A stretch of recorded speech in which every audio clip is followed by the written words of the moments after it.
ఉదయం వేళ కన్నా సాయంత్రం వేళలోనే ఎక్కువగా తిరుగుతుంది అని అంటారు.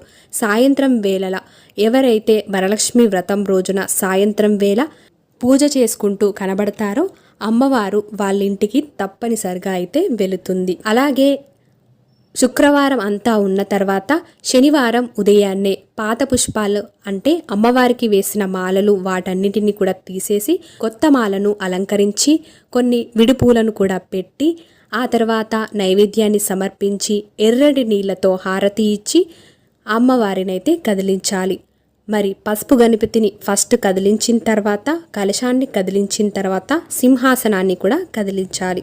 కలశం పెడతాం కదా, మరి కలశంలోని నీళ్లను ఏం చేయాలి అన్న డౌట్ ఉంటుంది.